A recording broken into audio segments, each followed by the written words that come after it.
Hello, everybody. Dale Pinkert here. What a historic day we have in the markets.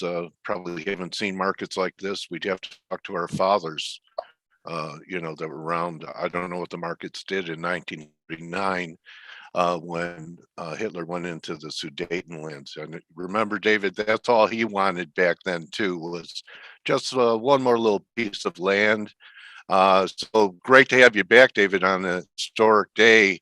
And, when we talked last time, this wasn't really even on the front burner, what's happening in Russia. Any Yeah, thoughts this on this? other than it's pretty clear he's been amazingly transparent that he wants to put Humpty Dumpty back together. Yeah, And I think he did Crimea, now he's doing Ukraine, and I have a feeling the Baltics should be pretty nervous. Not that it's immediate, but I think he's step by step. I mean, his historic speech the other day made it pretty yeah, clear. yeah. And frankly, I back in the '80s was saying to friends when Yeltsin stood in front of the tanks and the Soviet Union broke apart, I said, this isn't real. That's not how totalitarian systems break down. This is a made for TV thing. You'll see down the road they'll put it back together. What they're trying to do Yes, is de-arm the West, convince us that they're not important anymore, that they aren't a threat, and they'll get us to de-arm ourselves, and then they'll come back. And that's exactly what's happened. They got us to, through all these nuclear disarmament treaties, they got us to destroy our nuclear armaments, and they just held on to theirs. So we're now so outnumbered, it's not funny. So I can get pretty bearish about what I think Russia and China are doing and the whole new world order thing. And I think our leaders in the West have all gone to sleep and have really, I think this is not good for the long term. okay. So we all know how things can shift, in markets, David. And, before this, people were worried about the Fed. And I want to congratulate you on a great call. Last time we were talking, people were upset because you were calling for a correction. You felt you had too much company in the Meltup camp. Well, you don't have any company in the Meltup camp anymore, David, here. Yeah.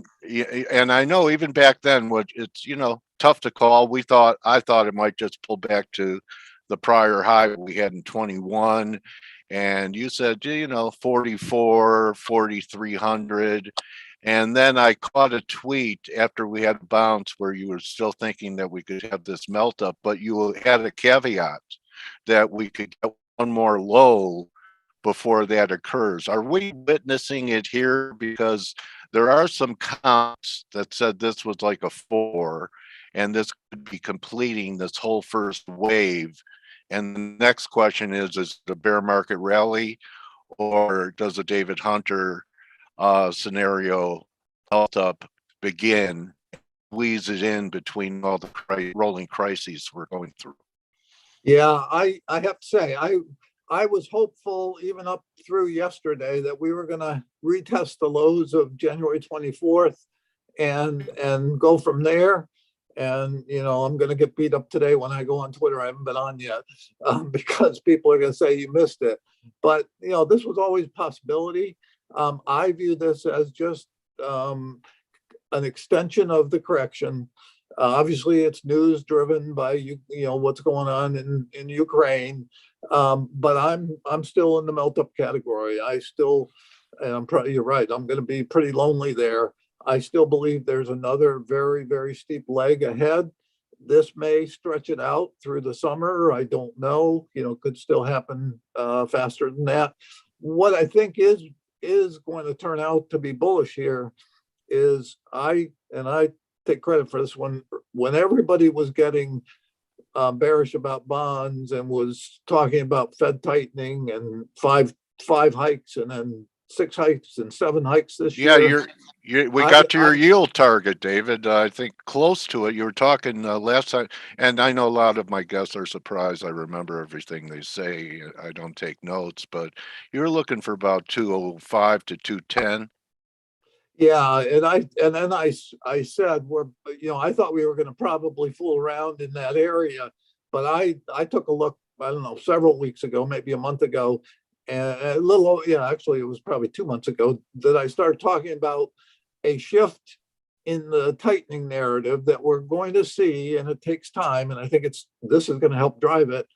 We're going to see a shift away from all this fear about tightening and move back towards the Fed's really not going to tighten, or it's not going to tighten nearly as much as we expected. That's probably going to take the 10-year down to 150. And I think down around 150, I think we reverse again and we'll go to 250. But I think we've got a rally over the next couple of months. Could happen faster, but a couple months where basically rates are not our problem. Rates are actually a wind at the equity back again. And I think that narrative is going to shift away from all this fear about tightening, certainly because of what's going on in Ukraine. That helps. But I also think what was going on already was that the tightening had already occurred. We've almost got an inverted yield curve. We've had a very sharp rise in the bond market yields at the short end that helped flatten the curve. And I think you're going to see, as the months move forward here, that did slow consumer spending and it did slow the economy. And the Fed's not going to be sitting there saying, we got to, hike, for the rest of this year. I think they're going to maybe do a hike in March, maybe not, but they've pretty much already, I think, been pretty transparent that it's not going to be a half point. It's a quarter point if we get one. Okay, so if we get one, maybe we retest the highs on what the Fed does in mid-March. But you know what? There are other people I know that even have lower targets, like if we got through 150, that we could pull all the way back to 1%. And that would just be a correction when you look at the longer term weekly picture here, David.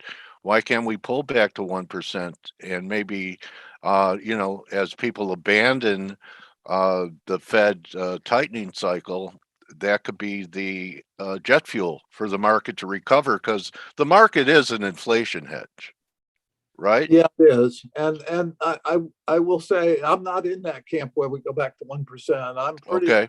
I'm pretty clear about the fact that we are still going to have an inflation problem. Certainly what's going on with oil is going to, that'll build through the system for a little while. Certainly the wheat and things like that are going to be pushing up. I still think copper is going to $6. I think lumber is probably going to new highs, the 1700. Well, you ought to take a victory lap on finally being rewarded. We're coming off quite a bit today, and David, I wanted to ask you something, and this could apply to the market too. Gold's coming off quite a bit. Oil's still stiff. I wanted to ask you if what's happening in the gold was something that you were looking for, and finally you're getting it. Do you think that we're getting a pretty good fade?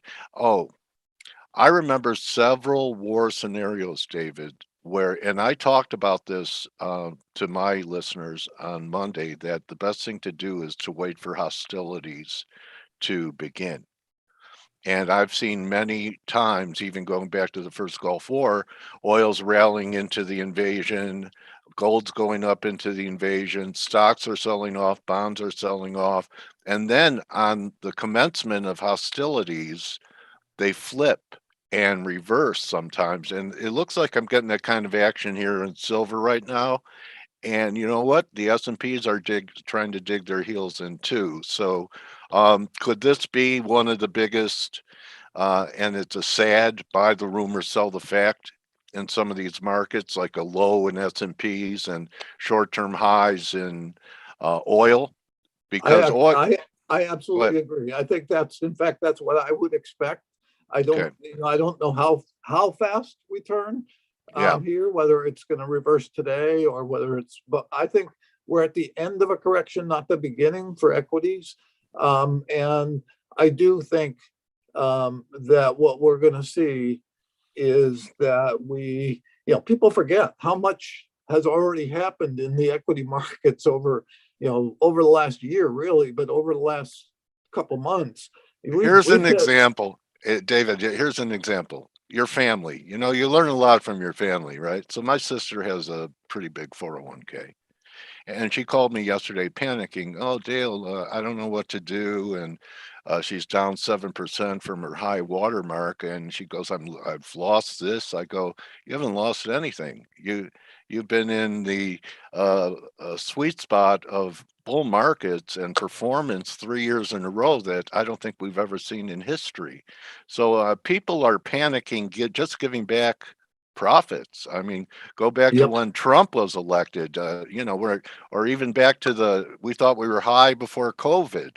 So, you know, there is that type of mentality out there that people Oh are yeah, I worried. saw it on I saw it on Twitter yesterday. People were apoplectic Yeah. about the markets, and I didn't know what I was talking about. The market, we've seen the highs. The market's done. We're going, we're in the bear market. Are you sure you're not going to see the 80% drop you're calling for right now? Okay. I Yeah. mean, Yeah. people are really nervous, and I'd have to remind them we came from below 2,200 on the Yeah. S&P 2 Yeah. years ago. Right. We're we're still That, way that, above. yeah, And that's what I told my sister. I said, and if you're nervous, you get out on the next bounce. Don't panic with everyone else. So right. anyway, The other thing, Dale, that's really, I think, the key, it's a key to my work, is sentiment oh, based on many measures is back to March of 2020. I yeah, never thought we'd see that in yeah, this correction, yeah. but the sentiment is at levels where it's, for me, it gives me much more confidence, that it gives me the confidence that the setup for the melt up is here. I mean, when you have this small a correction, and it still is a correction, and it creates that kind of sentiment, it just tells you there's, I got in trouble because I used the word rocket ship, but there is a rocket ship to follow this. You know, I get DSI every day, David, and it's the first time I've seen S&Ps at 10. Yeah. So, Wow. you know, 10, okay, Yep. almost in single digits. And Yep. I had Helene Meisler on, and she was saying that, you know, at new lows, I don't know if Breath is confirming on this or not, but there are a lot of things that say you needed to buy these new lows. So, you know, who Yep. knows? We could be within a day or today or Yep. within, 48 hours of a turn. And what I was saying is, you know, why not get your shopping list ready for this washout and be looking to buy the things that are holding up the best. Right now, it's the miners, David. You, Yep. the miners look like they've broken out. So great call on that. And you had to take a lot of heat for a year or so on with them just doing nothing. Yeah, they You they were were in a taking heat. long they were in a long consolidation. People were throwing them out, and I really believe this is just the beginning of the move. Yes, it was triggered by, it was helped along by the invasion, but do not think this is all war related. There is a lot ahead on this, and it's probably, I think it's dollar related. I think we're going to have a weak dollar despite today, and I think we're going to have, obviously, as I said, inflation. So I think gold and silver are just beginning big moves. So, I've been looking for one more high after this 97.40 up towards 98, and I think that we're getting close. And I thought I'd share this with you because you do talk about the dollar. It's a monthly uptrend line that you have. Well, it shows up in the weekly too, but in the euro it actually goes back, you know, several years. And this is about this is going to be the third touch Yep. of the breakout line down here around 110.5 or so. So if the metals can do well with the dollar making new highs, I guess you could only imagine if we entered a dollar bear market, what's going to happen with metals, right? Yeah, I'm still calling for 80 on DXY. And if Okay. you can drop from 97, 98 down to 80, you know what that's going to do to the metals. Yeah, and you know that'll give you, 135 to 140 euro. I don't think Aussie's bottomed yet. I think it'll be under 70, but you could I'm have. I'm calling for 85 on Aussie, and I don't think it's Okay. going down. I Okay, think so you we're think I the lows are in Yep.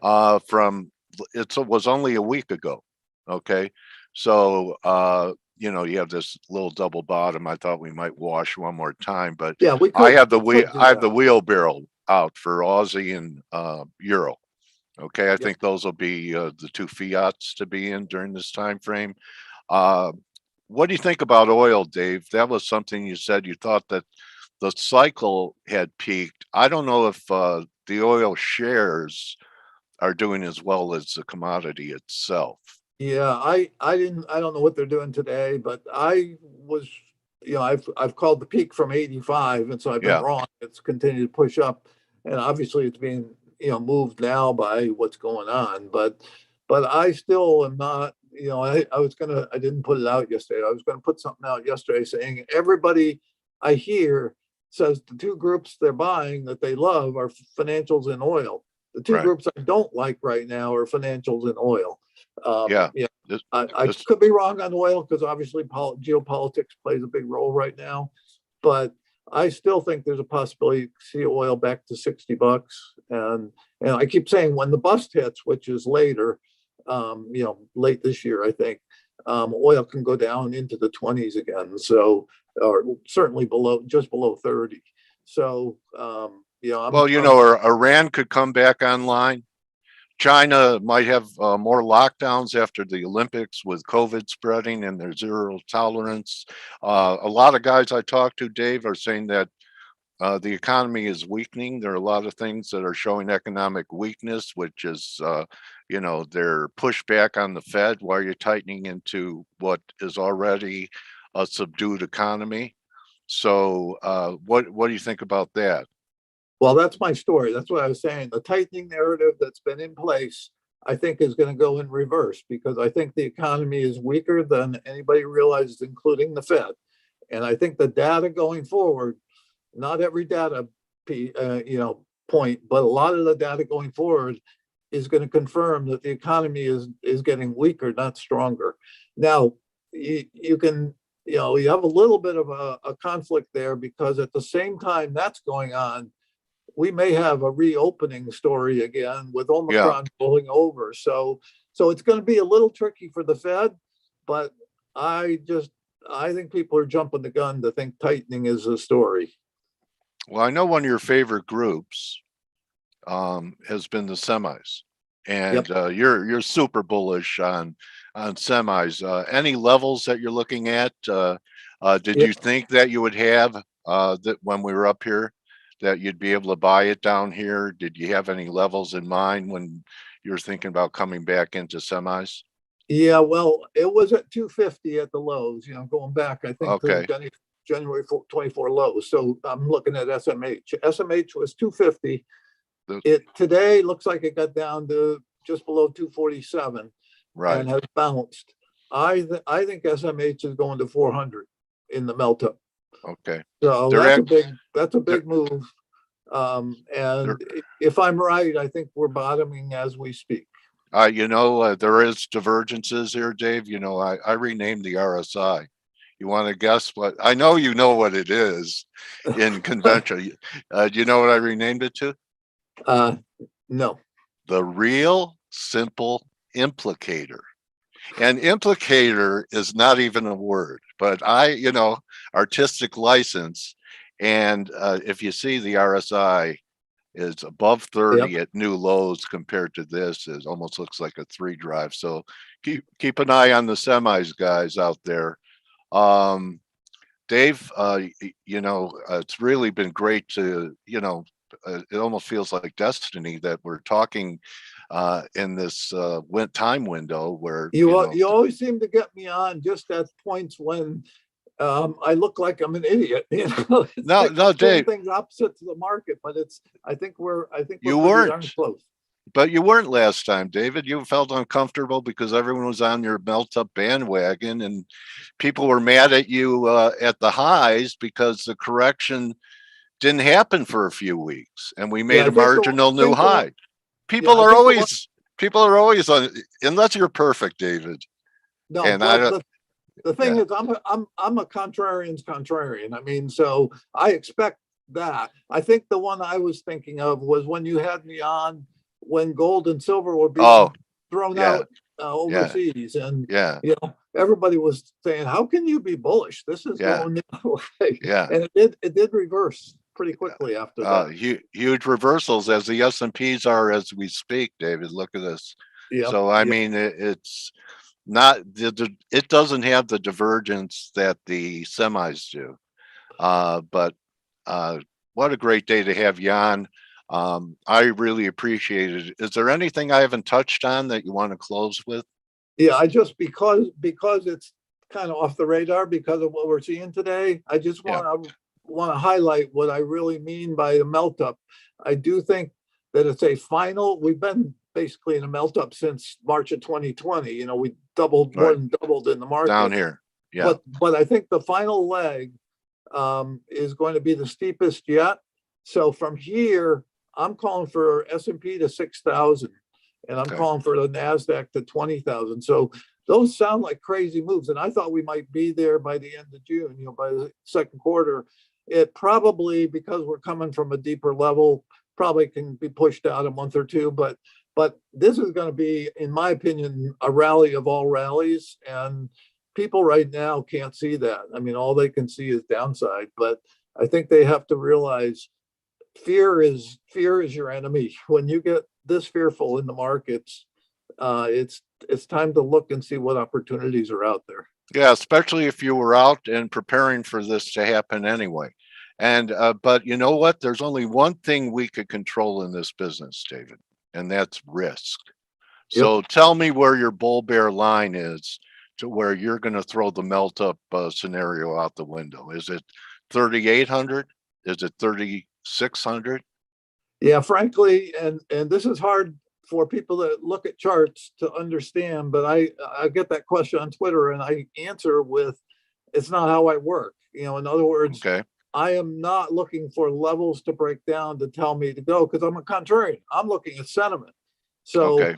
if things break down and people are getting more bullish, that's what would change me more than if things are going to lower levels and the sentiment's getting more and more fearful. So it's as a Noted. contrarian, it's not levels in the market that trigger it for me. All right. Well, I tell you what, you thought you had a bandwagon full of people. You did. They're running away right now. Oh, David calling for a melt up, but you did call for this correction. You had too much company, and it's just you and me, buddy. Yep. We're the only ones right now. So my trading warrior brother, thank you so much, David. My last comment to you is, you and I are two of the guys that understand the term bond vigilante. I've been using that a lot in the last couple months. So yeah. Well, we understood. We remember when there were people that actually filled orders, and right. and you could make a living on a spread, and it was open outcry, and it wasn't just a bunch of robots running our financial system. So David, always a pleasure talking to you, and an excellent time to update your narrative, and we'll continue this as time moves on, David. Okay, Dale, thanks for having me on. All right, everyone, and you could best place to follow you, Dave, is on Twitter at Dave H. Contrarian. Dave H. Contrarian. I'm on there every day. People look, you'll see plenty of comments. I reply to a lot of people. I'm not always putting out original tweets, so you have to look at the replies. And when you look at the metals and what they've done in the last 3 weeks, David's middle initial H is for hot. So congratulations, David, on your metal call. Take care, buddy.